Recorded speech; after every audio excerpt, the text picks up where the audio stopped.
comienza tu viaje por el mundo.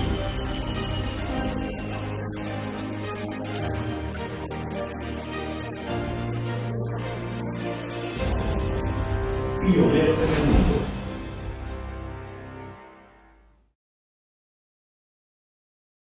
Muy buenos días, con ustedes Joel Vélez Colón, director ejecutivo de la Oficina Institucional de Relaciones Internacionales de la Pontificia Universidad Católica de Puerto Rico. Les doy la bienvenida aquí a Pioneros en el Mundo, acompañándoles en Católica Radio los miércoles a las 10 de la mañana para compartir experiencias de educación internacional de los miembros de nuestra comunidad universitaria, así también como de amigos y amigas de otras latitudes, instituciones internacionales asociadas a la Católica. En este programa conversamos sobre iniciativas relacionadas con viajes académicos, intercambios, proyectos de colaboración, conferencias, conciertos, actividades culturales, entre otros proyectos que apoyan la misión de la universidad. En la mañana de hoy tenemos el gusto de recibir nuevamente desde octubre del 2023 a nuestro amigo Armando Borja, director de operaciones a nivel global de Jesuit Worldwide Learning, institución internacional jesuita que ofrece educación superior equitativa y de alta calidad a personas y comunidades marginadas de las sociedades, sea por pobreza, ubicación, conflicto, para que todos puedan contribuir con sus conocimientos y sus voces a una comunidad global de estudiantes. Bienvenido, Armando, gracias por acompañarnos nuevamente aquí en la Pontificia Universidad Católica de Puerto Rico a través de Pioneros en el Mundo. ¿Cómo estás? Muy bien, Joel. Muchas gracias. Es muy grato reunirme contigo una vez más para presentar algunas de mis recientes experiencias en una iniciativa que nos ha hermanado tanto a la Pontificia Universidad Católica de Puerto Rico como a Jesuit Worldwide Learning alrededor de una iniciativa de educación intercultural.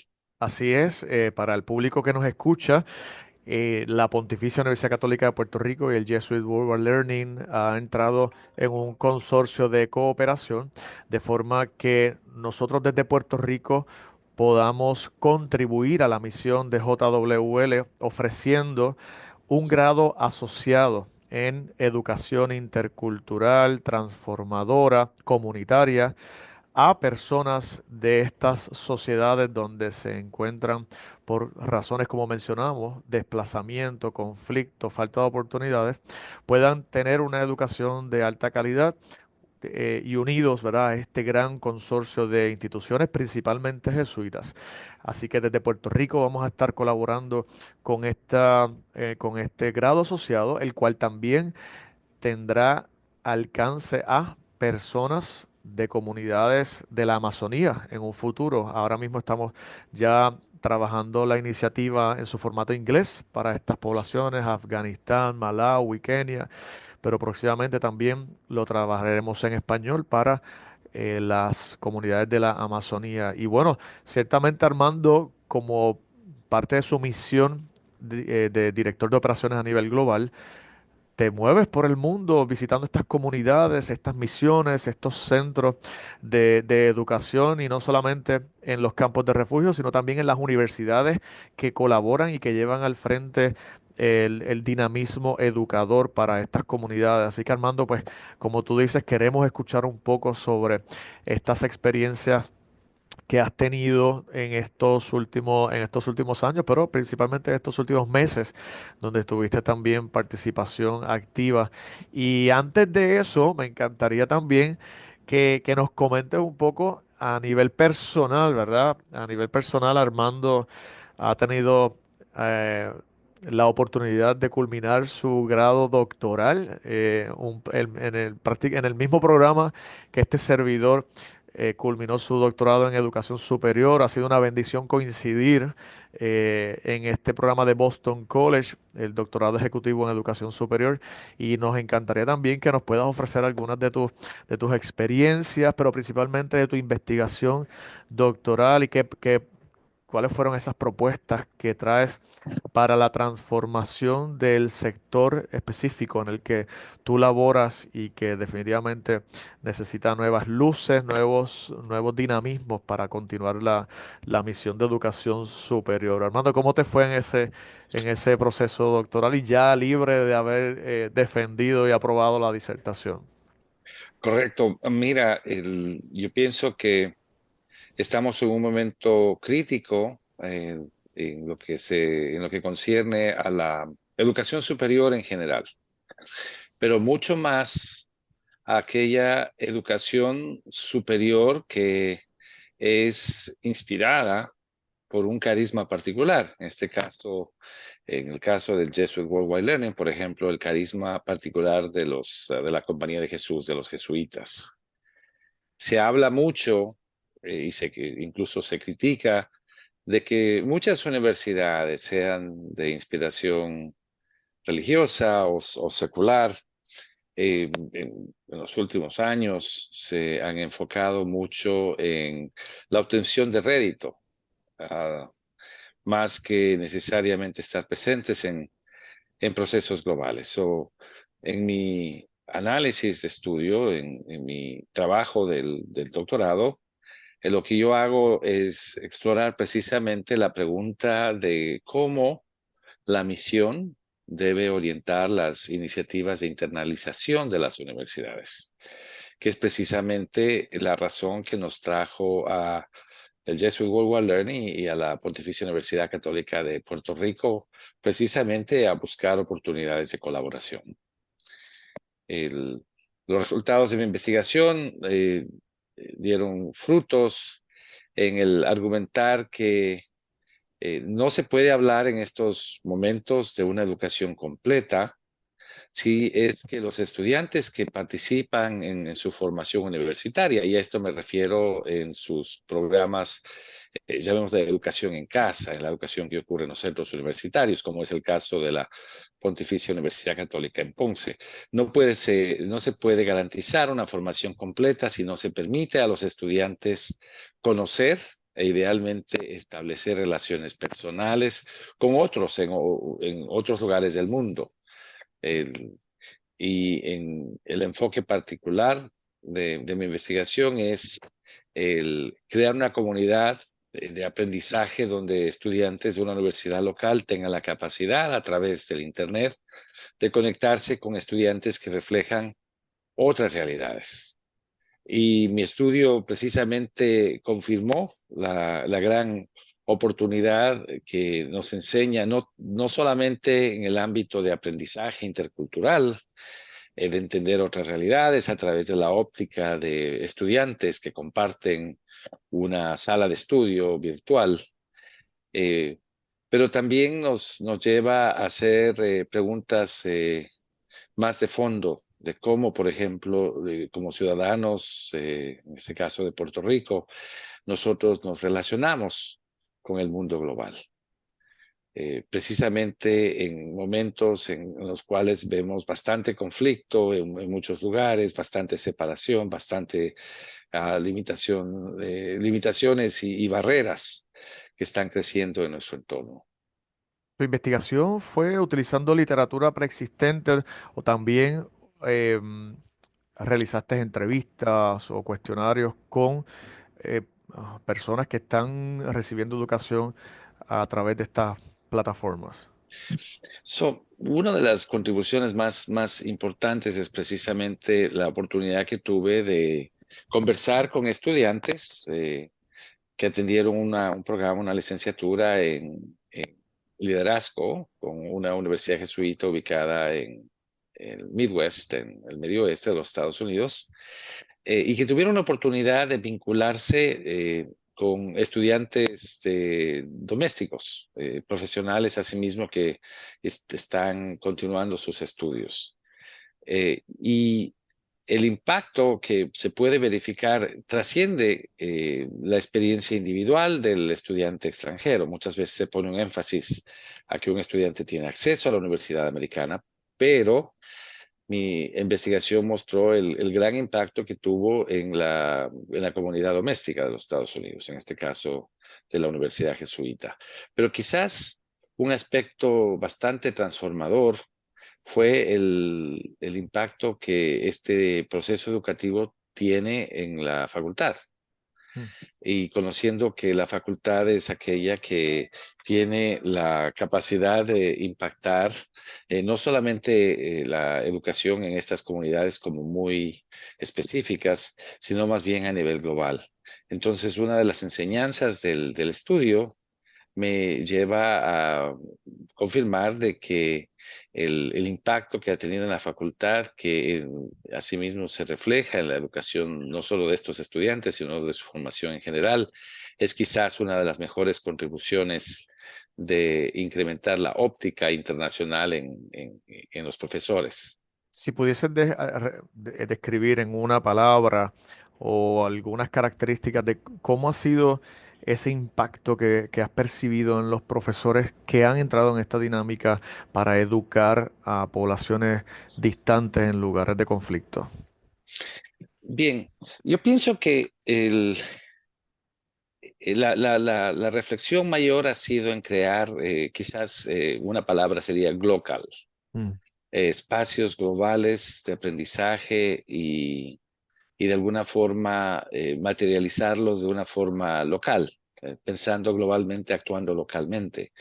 Y esto ha sido bastante transformador porque permite a los estudiantes, a los estudiantes el tener acceso a un espacio mediado por la facultad, en el cual encuentran espacios de colaboración y de comunicación.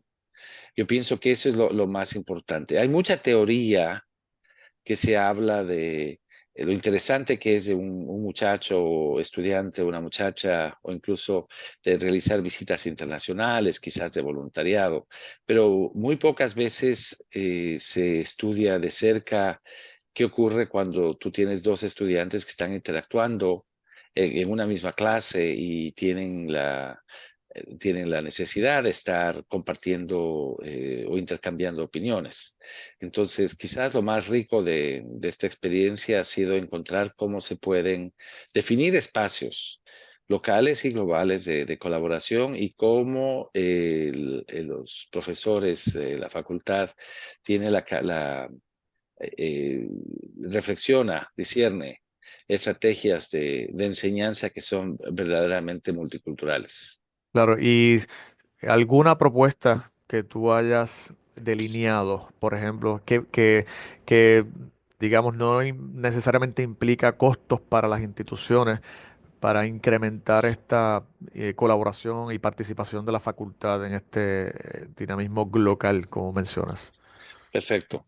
Entonces, hablando en términos de la narrativa de educación internacional, el, eh, una de las aspiraciones que muchas instituciones tienen es de que sus estudiantes puedan asistir quizás a una pasantía o en su defecto puedan asistir un semestre de ser más ambiciosos. Todo esto trae un impacto económico. Hay veces que universidades pueden gestionar recursos, pero en su mayoría las oportunidades de estudio en el extranjero son limitadas a aquellos estudiantes que tienen la capacidad económica para poder quizás viajar a otro país temporalmente. Entonces, ¿cuál es la gran oportunidad que esta estrategia, digamos, de educación virtual en espacios locales ayuda primero a traer la universidad a comunidades bastante remotas? Entendamos, la educación a la que me estoy refiriendo ocurre en campos de refugiados o en comunidades que no tienen acceso a ninguna educación superior.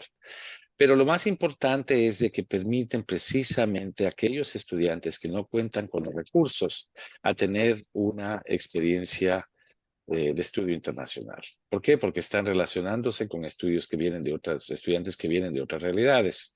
Y en nuestros contextos nosotros tenemos estudiantes que pueden venir de Afganistán, pueden venir de eh, el Congo, quizás residiendo como refugiados en Kenia, en Malawi o en su defecto Guyana. Entonces realmente es una educación global. Armando, muchísimas gracias y ya en la recta final para participar de esa solemne graduación allá en Boston, ¿verdad? Te deseamos mucho, mucho éxito y bendición y gracias, ¿verdad? Por compartir esa experiencia con nosotros. Y bueno, profundizando un poco a las experiencias que últimamente has tenido precisamente como parte de tu misión en JWL. ¿Qué lugares visitaste en estos últimos meses y qué proyectos se están desarrollando en cada uno de ellos? Muy bien, mira, fue muy grato. Yo en las últimas 3 semanas estuve viajando en Kenia, más precisamente en el norte de Kenia, en un poblado que queda alrededor de 1 hora de la frontera con Sudán del Sur.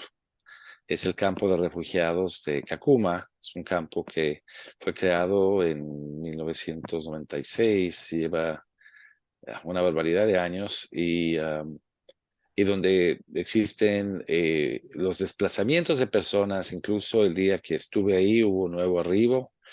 Desafortunadamente hay conflictos que ya ni siquiera son reportados en los medios. Hay una guerra civil en Sudán como tal y mucho conflicto en el país más joven del mundo, que es la República de Sudán del Sur. Entonces, ahí es precisamente. Pero quiero decirte algo importante, y es que me agradó mucho al convocar a los estudiantes.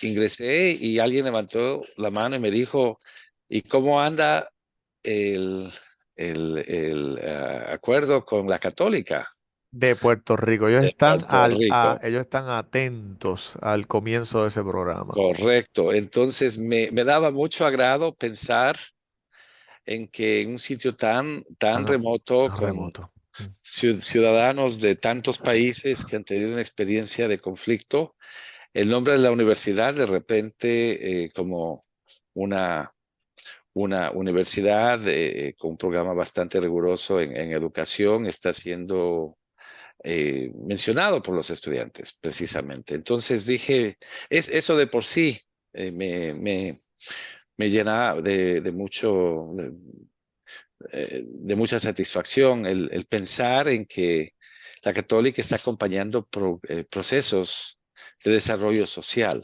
está llevando la universidad a la comunidad. Y una vez que nos enrolemos en esta obra, definitivamente habrán frutos, precisamente con estos contactos a los que me refería en anterioridad, donde se estará co-creando nuevos diálogos, nuevos intercambios. Y que es parte de la esencia de las universidades católicas, la propia carta magna de nuestras instituciones, la Ex Corde Ecclesiae, es clara diciéndonos que debemos colaborar las universidades católicas con otras universidades católicas, pero no solamente entre nosotras mismas, sino también con instituciones gubernamentales, con ONG, como precisamente es el Jesuit Worldwide Learning y mediante el Jesuit Worldwide Learning con estos esfuerzos internacionales, porque este campo de refugiados, por ejemplo, que mencionas, el campo de refugiados de Kakuma, está, digamos, supervisado o gestionado también por las Naciones Unidas. Entiendo, ¿verdad? Que este campo de refugiados está aproximadamente Correcto. desde los 90 y recibe pues ayuda de diferentes frentes, pero específicamente desde la Agencia de Refugiados de las Naciones Unidas. Es correcto, y quisiera decir algo más. Normalmente los Estados Unidos han jugado un rol bastante importante en términos de la provisión de ayuda humanitaria. Eso ha cambiado y quizás valga la pena hacer una pequeña reflexión acerca de cómo procesos de globalización realmente nos competen a cada uno de nosotros y quizás en tiempos de crisis se vuelven mucho más evidentes. El- Unos días antes de planificar mi viaje, a, a una zona que es bastante difícil. Estamos hablando, es un poblado que tiene un poco más de 260.000, 280.000 personas. O sea que realmente es una ciudad quizás más grande que, o igual que Ponce. No conozco la población precisa, pero estamos hablando de un sitio, una comunidad que es una pequeña ciudad. Y desafortunadamente se dieron incidentes de violencia por cuestión de alimento. Entonces, la población, Armando, de Ponce supera los 130.000 habitantes. Ok, entonces sería Ponce y ciudades, Ponce metropolitano. Entonces, quizás incluyendo Yauco, quizás otras ciudades alrededor. San- Pero muy bien. Entonces, el punto que quiero hacer es de que a veces leemos, por ejemplo, en Iowa, o quizás incluso hay algún proveedor en Puerto Rico que es parte de la cadena de ayuda humanitaria, pero uno lee aisladamente quizás eh, estos agricultores en Iowa que solían vender alimento, granos, para ser transportado a las diferentes misiones de ayuda con alimentos alrededor del mundo. Ahora ya no lo están haciendo por cambios que se han dado en la política de distribución alimenticia. Entonces uno lee varias piezas de información en las noticias, pero al final de la hora tú te das cuenta de que un cambio radical en una política de Estado tiene un impacto muy directo en situaciones que desafortunadamente crean niveles de dependencia. Valga la pena decir, los campos de refugiados son diseñados no necesariamente con una estrategia de propender a que las personas puedan cultivar su propio alimento. Los países normalmente ofrecen sitios que son bastante remotos, desérticos, que normalmente no son conducentes a la vida humana muchas veces, porque situaciones adversas en términos de disponibilidad de agua. Y ahí es donde normalmente se crean estos sitios que funcionan gracias a una infraestructura que se crea precisamente a través de las Naciones Unidas. Eh, el problema es de que se habla de una estrategia temporaria normalmente. Pero estos campos de refugiados se han convertido en casi un campos de concentración de personas que no tienen una opción clara de qué va a pasar con ellos. Algunos, después de un análisis muy profundo de vulnerabilidad, y quizás con conexiones familiares, pueden aspirar a unirse a sus familias en Estados Unidos, en Europa, pero eso está cambiando. Entonces, una de las pocas cosas, y esto lo confirmaba en una reunión que tuve con directivos precisamente de Naciones Unidas, era la inversión en educación. Y cómo es tan importante que universidades y mucho más, universidades que tienen una vocación de servicio y una vocación y un llamado a la obligación de servir internacionalmente, pueden hacerse presentes. Y en ese sentido es muy grato recalcar una vez más la alianza que tenemos con la Católica, que muy generosamente ha dicho presente precisamente en estos lugares. Sí, como parte de este programa que ya terminó su diseño y estamos en fases finales, ¿verdad? De aprobación de procesos eh, para, digamos, admitir estudiantes al programa. Una de las experiencias significativas que yo, como director ejecutivo de la oficina que colabora en el desarrollo de este programa junto con los colegas del Colegio de Educación de nuestra institución, así como otros desde el presidente de la universidad y otros departamentos y colegios académicos, fue precisamente el que tú nos brindaras la oportunidad de conversar con algunos de los aspirantes a este programa y escuchar sus motivos por los cuales ellos quieren estudiar este grado asociado en educación. Y algunos de ellos claramente, decididamente mencionan que es para apoyar incluso la educación al interior del campo de refugiados. Y ante esa realidad que a mí me pareció hermosísimo, ¿verdad? Que quieran estudiar para continuar llevando procesos de educación a los niños, a los adultos en las comunidades, te pregunto, ¿cómo es las oportunidades de educación que tienen ahí, particularmente los niños? Porque ciertamente ya vemos que esto es un ejemplo para los adultos que tengan una educación superior a través de plataformas digitales con los retos que esto, ¿verdad? Presenta en un campo de refugio. Pero los niños, ¿cómo se trabaja la educación de los niños en estos escenarios? Mira, cuando uno observa o estudia la naturaleza de un campo de refugiados, uno se da cuenta que es realmente un laboratorio social por diferentes razones. Primero, eh, yo siempre me maravillo al ver, por ejemplo, poblaciones de las montañas de Nubia, que quedan, este es un estado en Sudán, viviendo con vecinos que son congoleses. En la historia nunca ha habido una migración, un contacto cultural, los unos son cristianos, los otros quizás pueden ser musulmanes o pueden ser cristianos. Entonces, tú te encuentras con una realidad social que es bastante única. Hablamos de Naciones Unidas, un campo de refugiados, por fuerza obliga a que desplazados de diferentes conflictos, o sea, de Burundi, de Ruanda, de, de Congo, Zimbabue, Etiopía, arriben a un contexto donde naturalmente tienen que negociar sus espacios. Hay veces que uno encuentra, por ejemplo, en el conflicto de Sudán del Sur, tú tienes dos tribus, dos grupos humanos, los Nuer y los Dinka, que precisamente han estado en estos conflictos y de repente se ven forzados a vivir, cohabitar juntos y encontrar soluciones juntos. Entonces, Mm.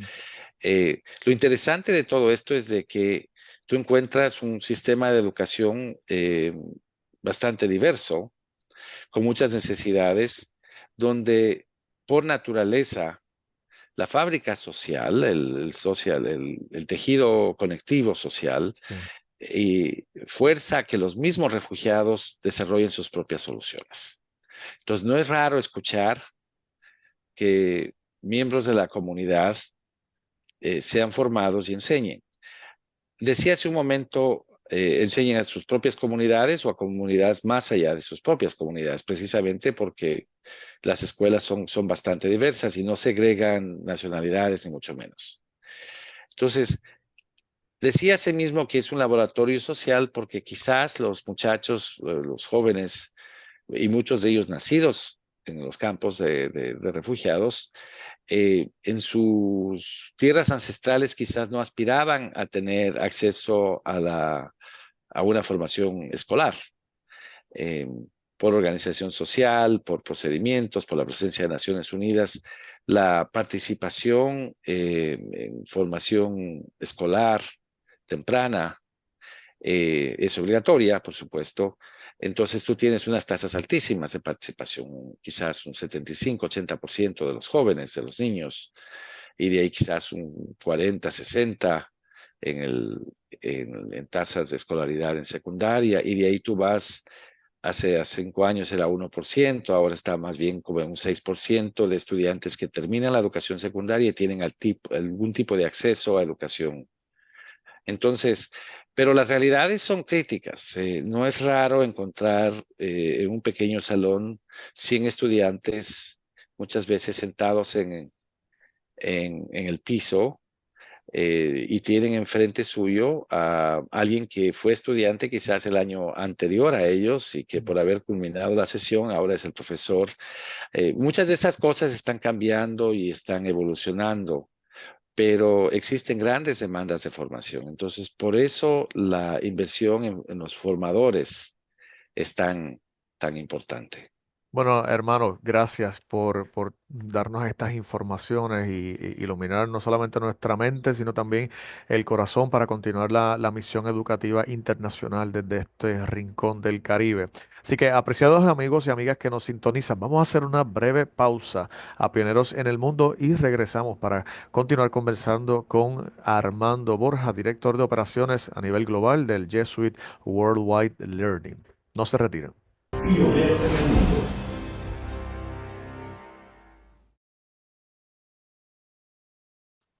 Regresamos a Pioneros en el Mundo, aquí conversando con nuestro amigo Armando Borja, director de operaciones a nivel global de Jesuit Worldwide Learning. Y bueno, Armando, nos estabas comentando de tus últimas experiencias en estos campos de misión de JWL a nivel internacional, específicamente en las comunidades de pobreza, de conflicto, de marginación, muchas veces campos de refugiados.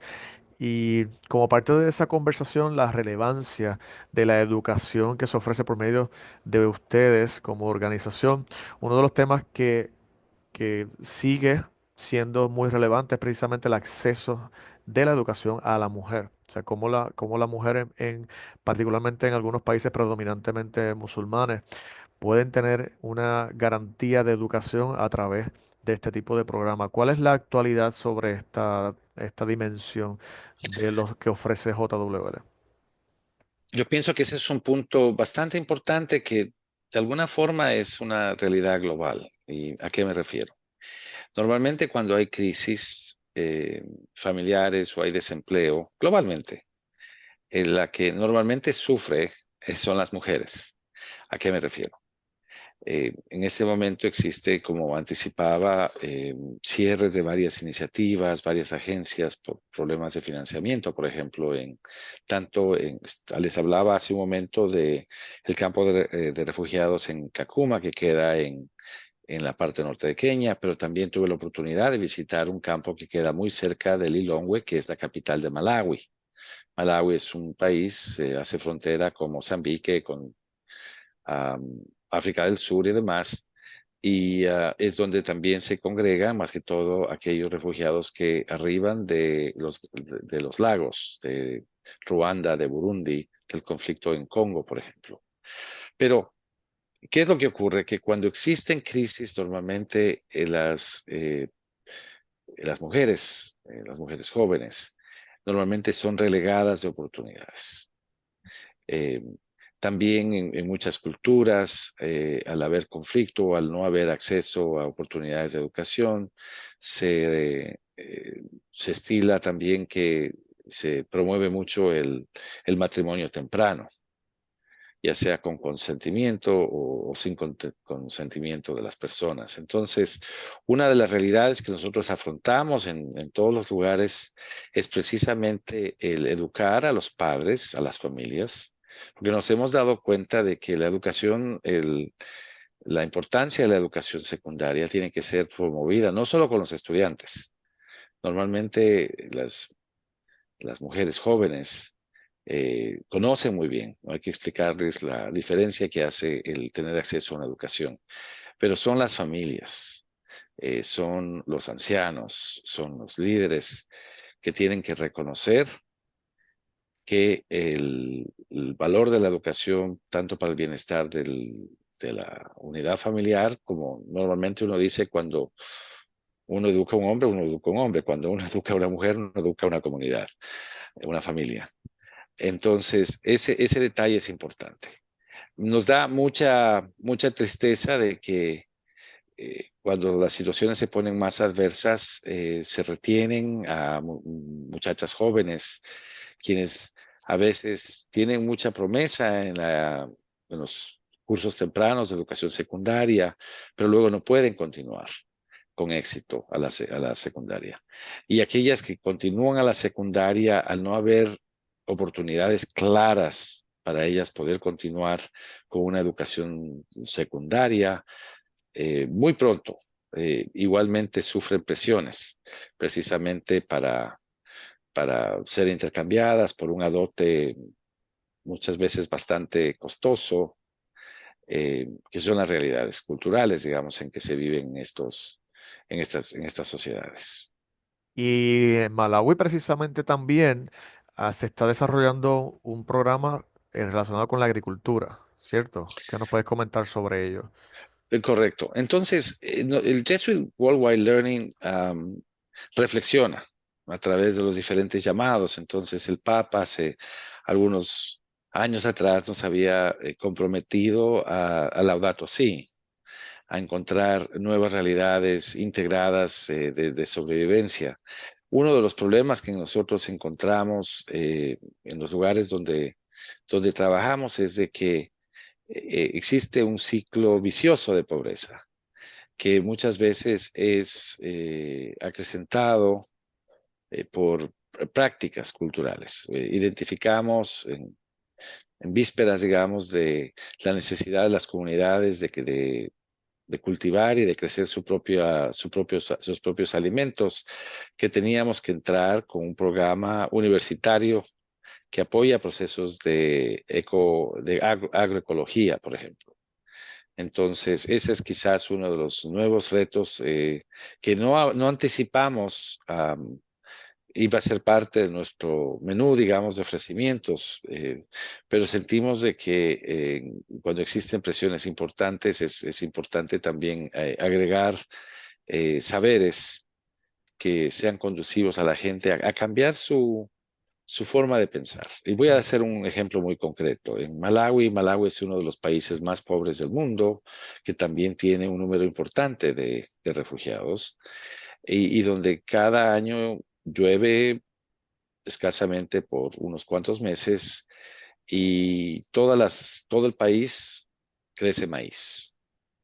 Y por supuesto, ciclo corto culmina, los agricultores no pueden recuperar su inversión y existe un ciclo de pobreza que se perpetúa, incluyendo aquellos refugiados que tienen acceso a agricultura. Entonces, una de las propuestas que estamos trayendo es a pensar de forma diferente, de tal forma de que en vista de que los refugiados quizás puedan transicionar de vida en un campo de refugiados a quizás vida en un asentamiento dentro de estos países, porque esas parecen ser las soluciones únicas que se pueden ofrecer, ellos puedan también crear sus propias iniciativas precisamente orientadas a la producción alimenticia.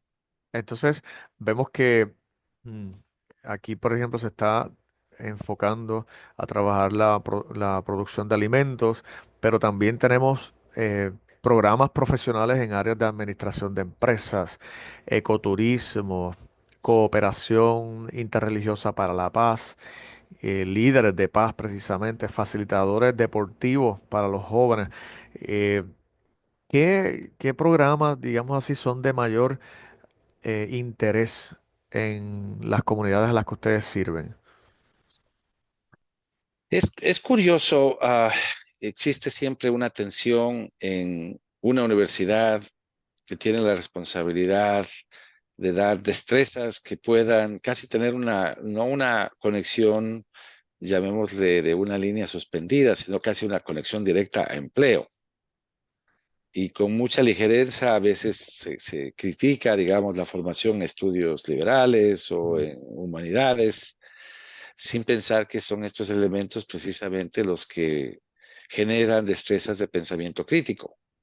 Entonces, respondo a tu pregunta, por ejemplo, dándote los cursos que generan más interés. Nosotros trabajamos con la comunidad yazidi, que es una minoría en Irak. Eh, Nadia fue una mujer yazidi víctima de abusos por parte del grupo ISIS en Irak y ella recibió un reconocimiento del Premio Nobel de la Paz. Trabajamos con ella. El curso que más impacto genera ahí es precisamente Líderes de Paz. Y vemos también, por ejemplo, que en comunidades donde existe pandillerismo en América Latina, en Colombia, por ejemplo, donde existe conflicto social, este es un curso que ayuda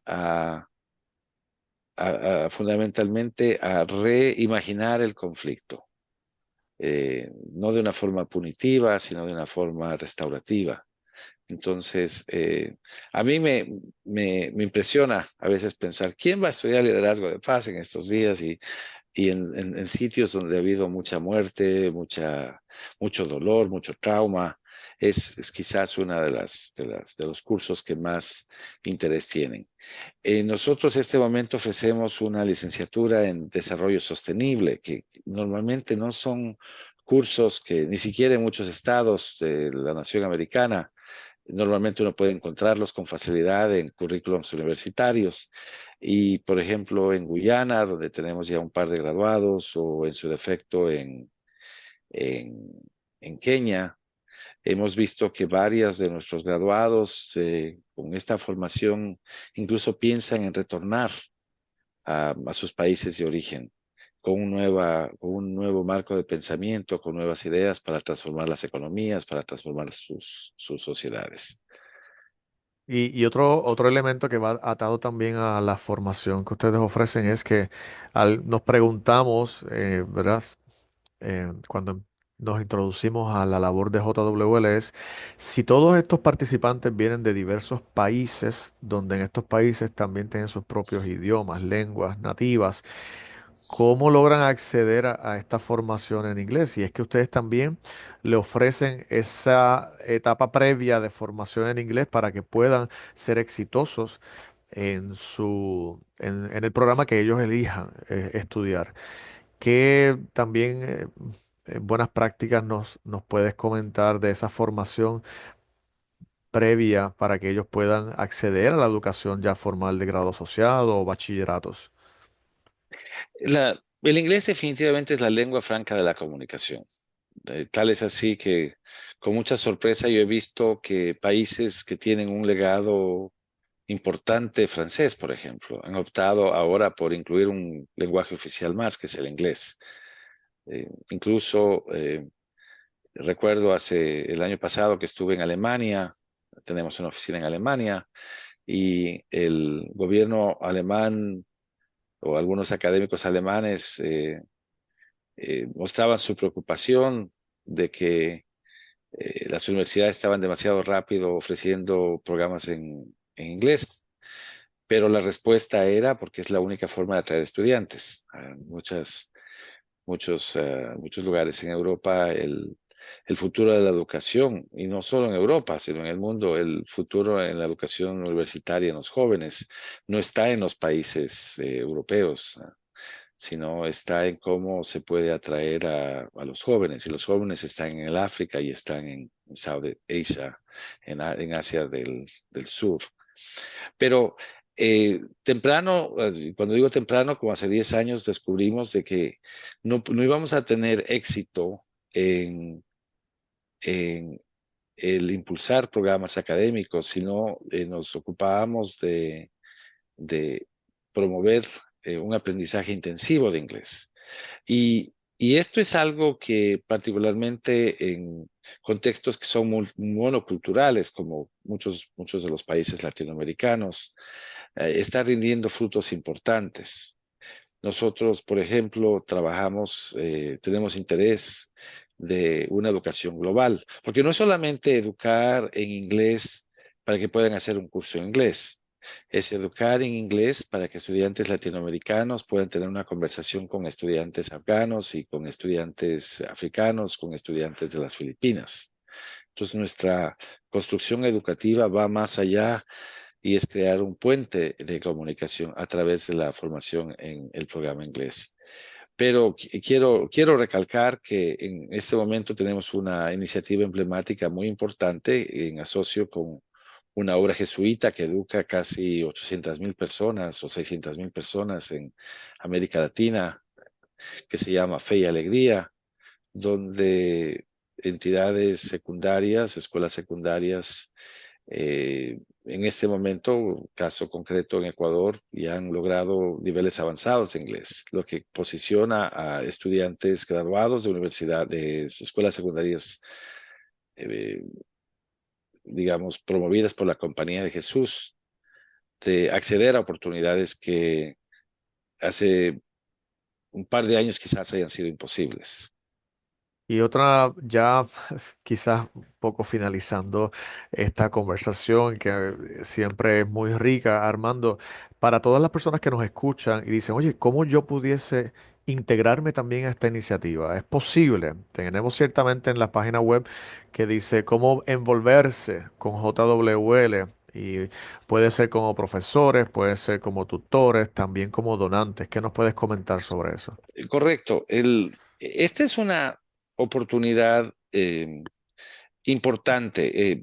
Valga recalcar, y aquí quisiera hacer un reconocimiento público, el JWL puede hacer lo que hace gracias a la participación de universidades, como lo que es la Pontificia Universidad Católica de Puerto Rico, porque nosotros no somos una universidad, sino somos un nexo que trabaja, que desarrolla estrategias para llevar a las universidades, a su facultad, a, a estar presente en los lugares quizás más complejos, los conflictos más remotos y más relevantes que como iglesia nos exige estar presentes. Y quisiera aprovechar para reconocer a vuestro presidente, el Licenciado José licenciado Frontera. C. Frontera, y a todos sus colaboradores eh,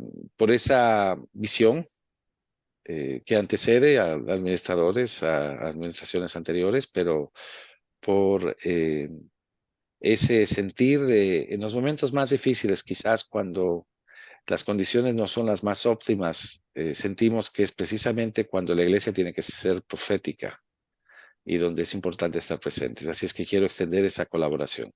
Y para aquellas personas que quieran colaborar, el website, como lo había dicho, está presente, tiene la capacidad de aportar. Nosotros tenemos una cualidad en caso de ustedes querer precisamente apoyar el esfuerzo que hacemos conjuntamente con la Católica. Se puede restringir el apoyo muy particular a estudiantes, ya sean mujeres o jóvenes, en los diferentes lugares donde estaremos trabajando conjuntamente. Bueno, pues para aquellos que interesen acceder a la página web, la pueden conseguir a través de www.jwl.org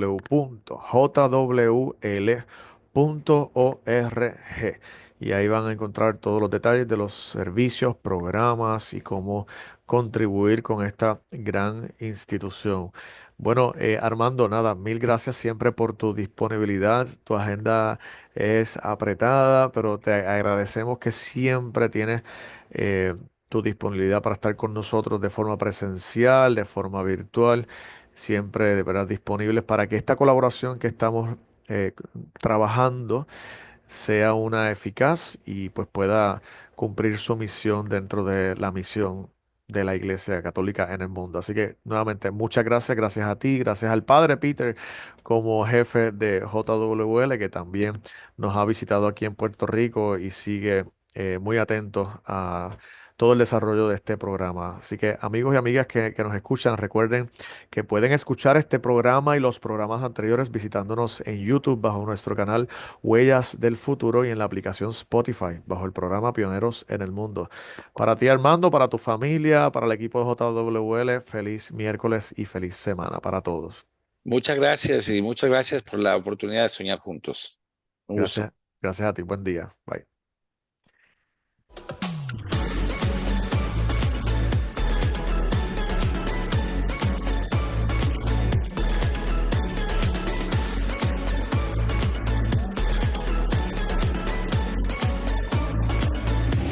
Pioneros en el Mundo, una producción de la PUCTR.